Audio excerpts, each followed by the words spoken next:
I have 3 children, the oldest being 16M. For my birthday last week my son went out and bought me this swinging hammock chair that I had been wanting for 2 years, and it cost him quite a bit of his saved money, which I fully intend to put back into his bank account so he can continue saving.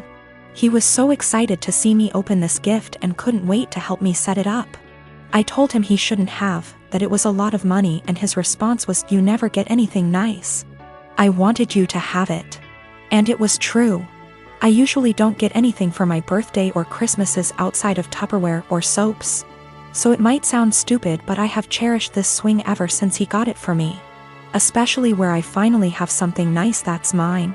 My sister-in-law comes over once a week to see all of us, and she immediately headed straight for my swing, which my son hooked up on our deck.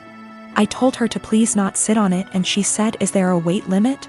So I told her yes, 250 pounds, and I even showed her the box to confirm. She was not upset about this. She just said, "That's a bummer. They need to make something capable of holding us big girls." I simply agreed with her and went about my business. At this point my husband shows up from work. When I went inside to grab us some drinks, her and my husband are talking on the porch, and not even 5 minutes later I hear a loud crash. I go out and sure enough she had sat in my swing, and the crochet netting around the hook snapped on one side, causing her to fall right on her ass. She is sitting there laughing, gets up and says, "I guess I need to learn to listen." So I lost it. As I said above, I literally never get anything nice. Never. This is the one thing that I had that was mine, and it didn't even take someone a freaking week before they ruined it for me. So I said, "I literally just told you not even 20 minutes ago that it would not hold you, and to please not sit in it." She makes some comment about, "Usually the weight limit is a lie. I thought it would hold." So I said, "The weight limit probably would have held if you were only 50 pounds heavier than it, not 150. She is 420-ish lbs because she is one of those girls who eat food on camera for money, and she absolutely loves her weight. But regardless, instead of apologizing or offering to compensate me for my destroyed item, she has resorted to saying I'm a shitbag for making her feel like her weight is a problem and my husband is on her side.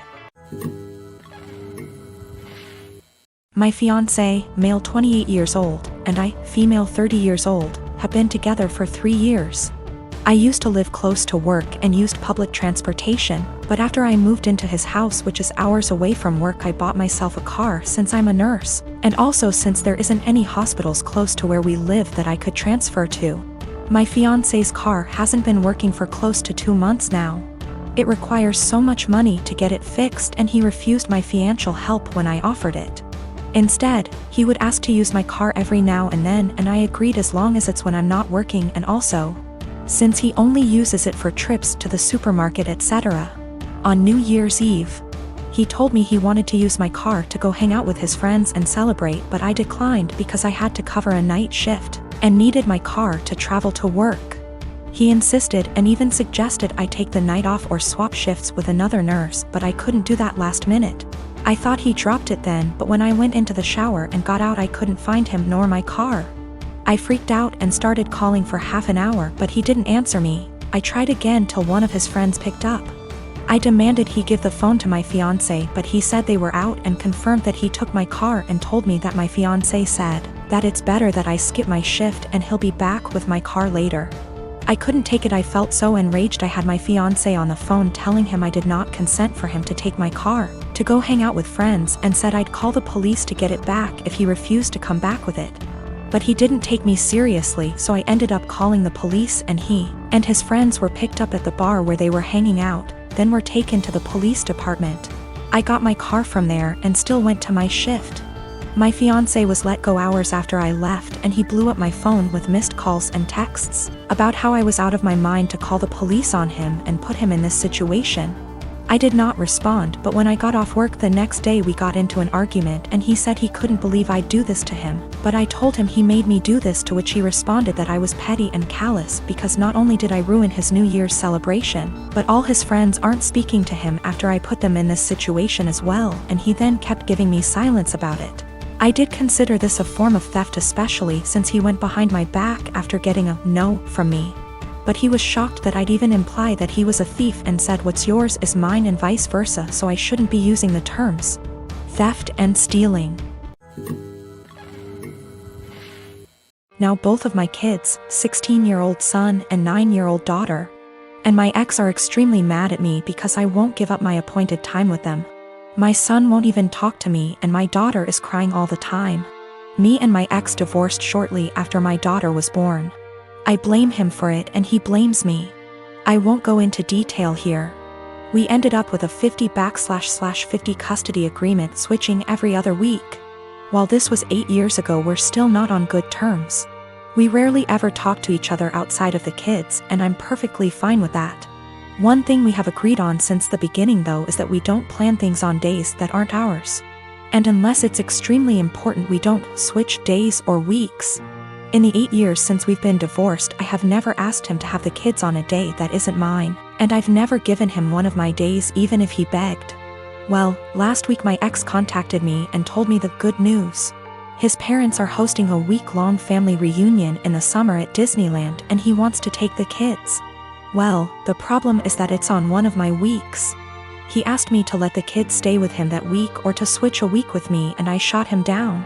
It's my week with them and I get to spend it with them.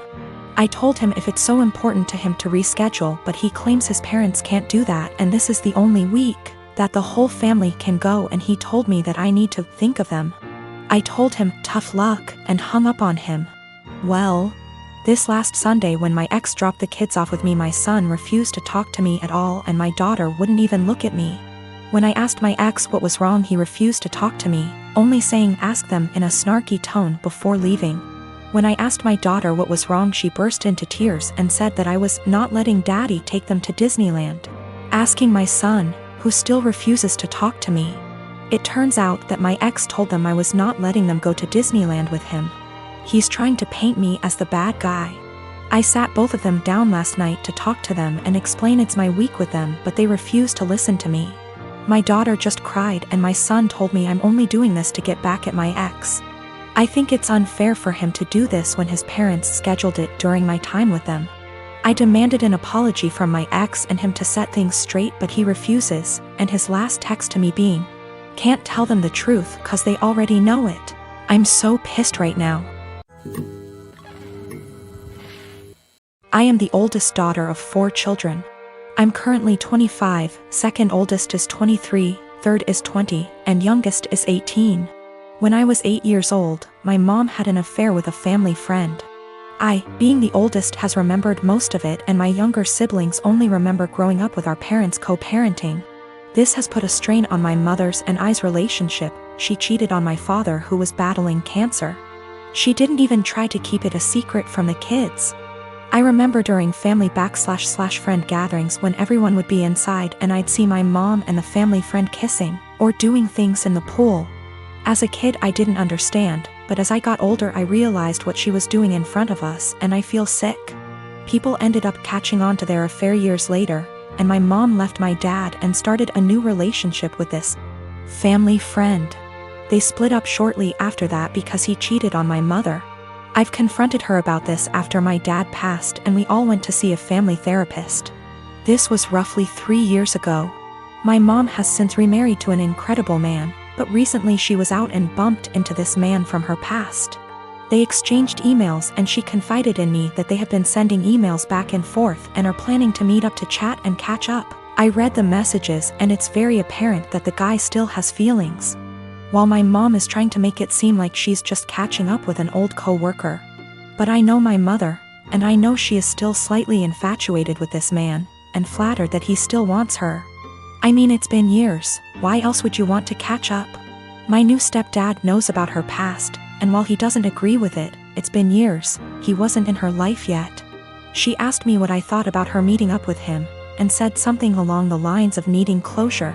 She asked for my honest opinion about the matter, and I told her, to be honest mom, you dealing with this guy in the past ruined yours and daddy's marriage, and you guys had 4 kids.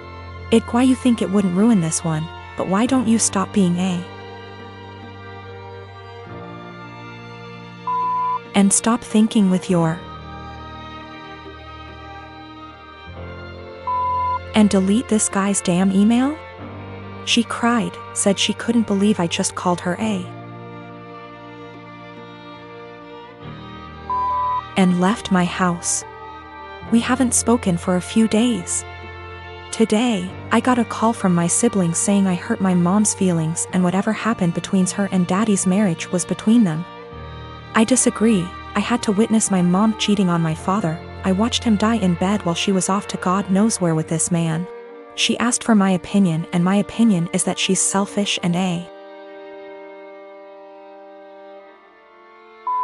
Who left my dad to die on his own, and she wants to rekindle with this man and possibly cheat on my new stepdad.